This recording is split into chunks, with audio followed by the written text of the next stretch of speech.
Hello, and welcome to the Why Podcast. This is a quiet space where we slow down, listen to our feelings, and ask the questions we rarely ask out loud. Tonight, we begin with a question that lives inside almost every human heart. Why are we so afraid of failure?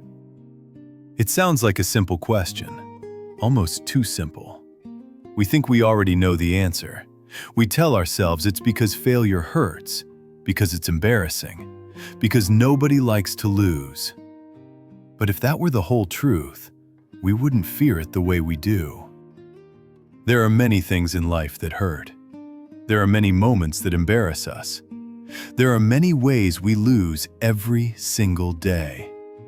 And yet, none of them seem to paralyze us the way the thought of failure does. There is something heavier hiding beneath that fear, something quieter, something deeper. It's not only the fear of losing, it's the fear of what losing might say about who we are. There is a moment most of us know very well, even if we never talk about it. You are standing at the edge of something new, a new job, a new dream, a new beginning you've been thinking about for a long time. For a brief second, you feel that familiar spark, that quiet excitement in your chest, that small voice inside you saying, maybe this time. But then, almost immediately, something else appears.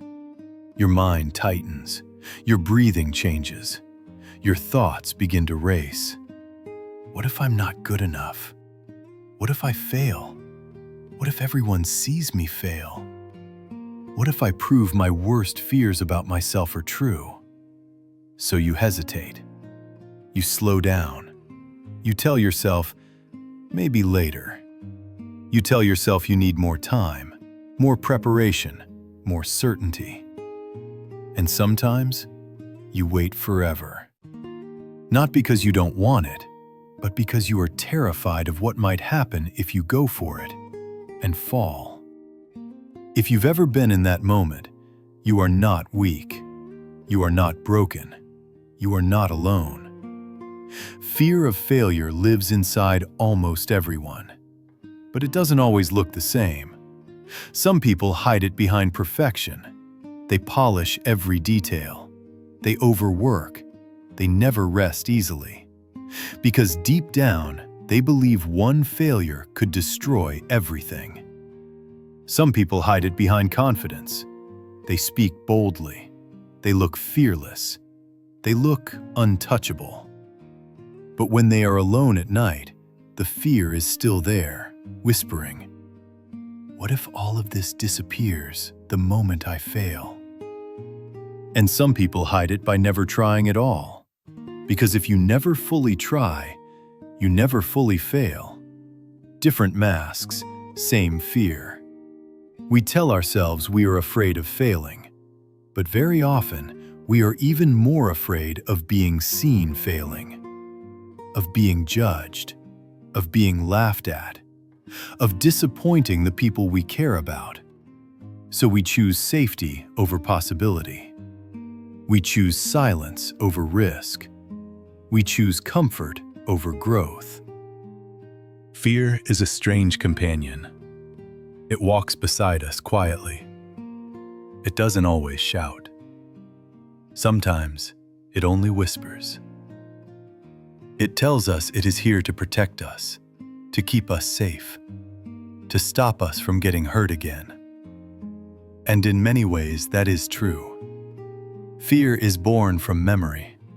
From pain that once felt too heavy to carry. From moments when we tried and fell. So fear studies our weak spots.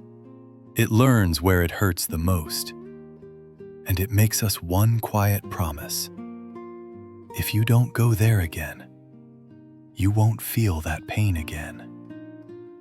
At first, that promise feels comforting. It feels like safety. It feels like control. But slowly, without us noticing, protection begins to turn into a cage. Because fear doesn't only protect us from pain, it also protects us from change, from risk, from becoming someone new. And becoming someone new is one of the most uncomfortable things a human being can do. It means letting go of what we know. It means stepping into uncertainty. It means accepting that for a while, we might not even recognize ourselves. So fear keeps us close to the familiar, even when the familiar feels too small for our hearts. We stay in jobs that drain us. We stay in routines that numb us. We stay in lives that feel okay, but never truly alive. Not because we don't want more, but because wanting more feels dangerous. Because wanting more means risking failure. And failure is the thing we silently promised ourselves we would never feel again. This is how fear quietly rewrites our identity. We stop calling ourselves dreamers. We stop calling ourselves explorers. We stop calling ourselves learners. And we start calling ourselves realistic, practical, careful. Those words sound responsible, but sometimes they are simply fear wearing adult clothes. There is another reason we fear failure so deeply. We are afraid of how alone it might feel. Success is usually shared. It is clapped for. It is celebrated. It is posted for the world to see. Failure is usually lonely. It happens behind closed doors, in quiet rooms, in long nights where no one sees your effort. And loneliness is a pain many of us already carry. So the thought of failing doesn't only bring the fear of loss, it brings the fear of sitting with that loss alone. No applause, no validation, no proof that it mattered. This is why failure feels unbearable to so many people. Not because of what they lose, but because of what they fear they will have to face by themselves. And this fear is powerful enough to make us abandon dreams quietly, without anyone ever knowing they existed. But fear never tells us the full truth. It never tells us that loneliness passes. It never tells us that pain changes shape. It never tells us that the human heart is far stronger than it feels. You have already survived things you once thought you wouldn't. You have survived heartbreak. You have survived endings. You have survived versions of yourself you had to leave behind. And somehow, you are still here. That means something. It means you are not as fragile as your fear keeps telling you. Yet fear continues to whisper the same story. If you fail again, this time it will break you. But look at your life honestly. How many times did you think, I won't survive this? And still, somehow, you did. Your strength did not come from avoiding failure. It came from surviving it. And each time you survive it, your relationship with failure begins to change. It stops being a monster. It becomes information. It becomes feedback. It becomes a teacher you never asked for, but somehow needed. You are not afraid of failure because it destroys you. You are afraid of it because it forces you to change. And change always feels like losing something, before it ever feels like becoming someone new. At some point in life, we begin to realize something quietly unsettling. We are not only afraid of failing once, we are afraid of what repeated failure might turn us into. We fear becoming tired. We fear becoming bitter. We fear losing the version of ourselves that still knows how to hope. So instead of risking another fall, we choose something that feels safer in the moment. We choose not to jump at all. This is how fear slowly reshapes our identity. We stop calling ourselves curious. We stop calling ourselves brave. We stop calling ourselves people who try. And we start calling ourselves people who wait. We wait for the fear to go away. We wait for certainty. We wait for the right time. But the fear does not leave on its own. It waits for us to move first. Another quiet reason we fear failure is because we tie our worth to our outcomes. We learn this very early in life. When we succeed, we are praised. When we perform well, we are noticed. When we meet expectations, we are rewarded. And when we fall short, the room grows quiet. No one means to teach us this lesson, but slowly it lands inside us anyway. I am valuable when I succeed. I am a problem when I fail. So failure stops being an event. It becomes an identity we are desperate to escape. We don't just fail at something. We feel like we become a failure. And that is a much heavier weight to carry. So we begin to edit our dreams to match what we think we can guarantee. We choose smaller goals, safer paths, quieter ambitions. Not because our hearts have grown small, but because our fear has grown loud.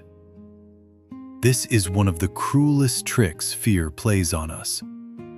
It convinces us that shrinking is the same as healing. It is not.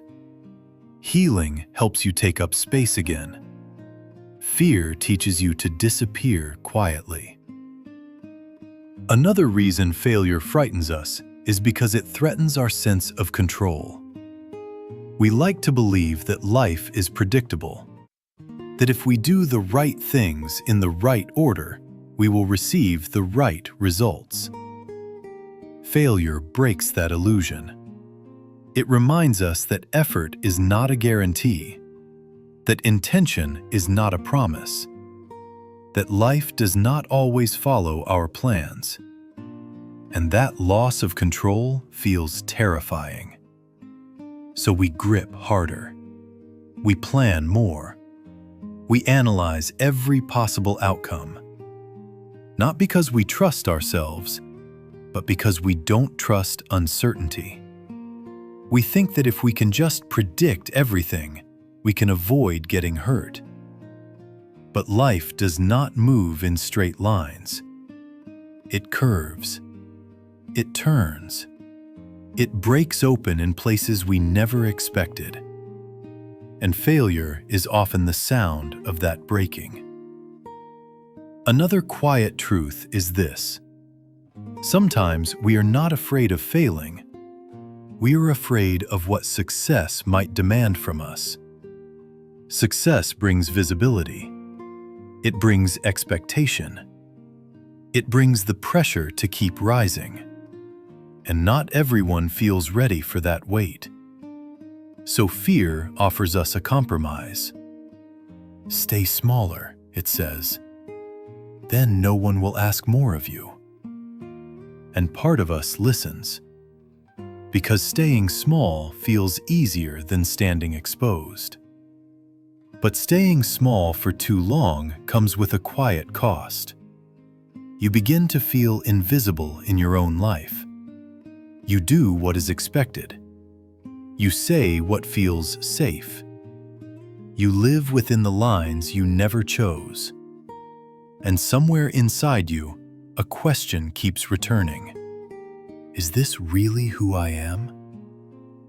That question does not come from weakness. It comes from the part of you that still knows you were meant for more. And fear hears that question too. So it tries even harder to keep you still. At some point, fear becomes so familiar that we stop questioning it. We begin to treat fear like a voice of wisdom. like something that knows better than us. We say things like, "It's just common sense. I'm just being realistic. I'm just protecting myself."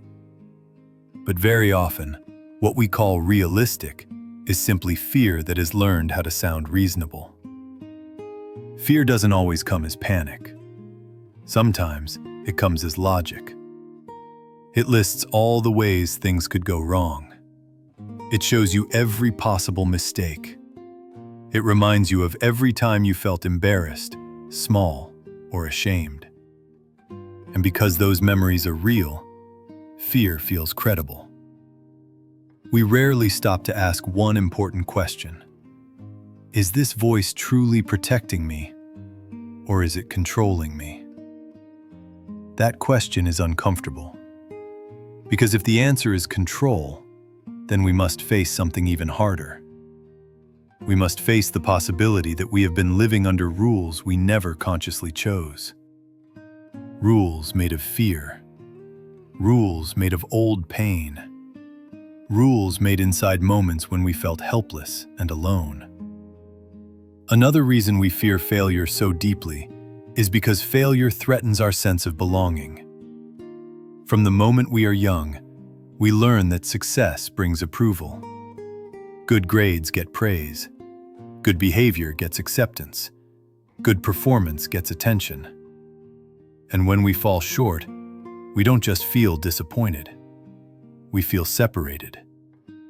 We feel like we are suddenly standing outside the circle. That feeling leaves a mark. So later in life, failure doesn't only feel like losing. It feels like being pushed out of belonging, like being rejected, like being forgotten, like being less than. And the human heart is wired to fear rejection deeply. We are social beings. We survive through connection. So when fear links failure with abandonment, the alarm inside us grows very loud. If you fail, they will judge you. If you fail, they will leave. For many people, that imagined loneliness hurts more than the failure itself. So they stay quiet. They stay agreeable. They stay invisible. Because invisibility feels safer than the risk of being rejected. But invisibility has its own kind of pain. When no one sees you fail, no one fully sees you live either. And that kind of loneliness is quieter, but heavier. Another hidden fear inside failure is the fear of starting over. Because failing often means letting go of a story we believed in. A story about who we were going to be. A story about how life was supposed to unfold. Letting go of that story feels like a small death. It means admitting, this path didn't work. And starting again can feel humiliating, exhausting, lonely. It can feel like going back to the beginning while everyone else seems to be moving forward. And comparison makes that pain even sharper. We look at others and think, they figured it out. I'm the one who fell behind. We forget that we are only seeing their highlight reel, not their hidden chapters. So failure feels like that we are defective. Not just that something went wrong, but that we are wrong. That belief cuts deep. It makes people give up on themselves long before life ever does. They stop trying, not because they are lazy, but because they are protecting what little faith they have left. They think, if I don't attempt, I can't be exposed. But safety that costs you your dreams is not real safety at all. It is just a different kind of loss.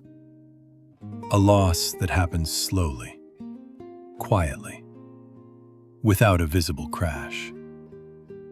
And one day, people don't say, I failed. They say, I never really tried. And that realization can hurt in a completely different way. Because failure says, at least you moved. But never trying says, you stayed. At some point, After all the fear, after all the hesitation, a quiet truth slowly begins to rise. Failure is not the opposite of success. It is part of the path that leads to it. We spend so much of our lives trying not to fail that we forget to live. We wait to feel ready. We wait to feel confident. We wait to feel certain. But those feelings rarely come first.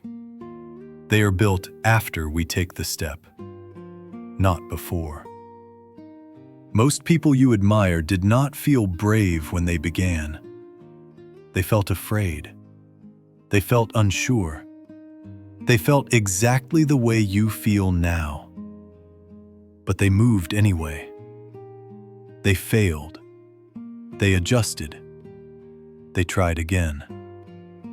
And slowly, fear lost its position at the center of their lives. That same possibility exists for you. Not because you are extraordinary, but because you are human. And every human is designed to learn by falling. Fear told you that failure would end you. Life shows you that it shapes you. Fear said, if you fall, it's over. Life answers, if you fall, you learn how to stand differently. This does not mean you should chase failure. It only means you should stop running from it. Because the courage you are searching for is already growing inside the places where you once broke. You are not weak for being afraid. You are human. But you become strong the moment you decide not to let fear make every decision for you. One step, one risk, one imperfect try. That is how lives change. Not through certainty, not through flawless courage, but through trembling movement. And maybe that is the real answer to why we are so afraid of failure. Because deep down, we know failure will change us. And change asks us to leave the person we were, so we can become the person we are meant to be. And that is the most frightening and beautiful thing of all. Thank you for spending this time with me on the Why podcast. If this question touched something inside you, take it with you tonight. Be gentle with your fear. Be patient with your journey. And remember, you are allowed to try. Until our next question, take care of yourself. Goodbye.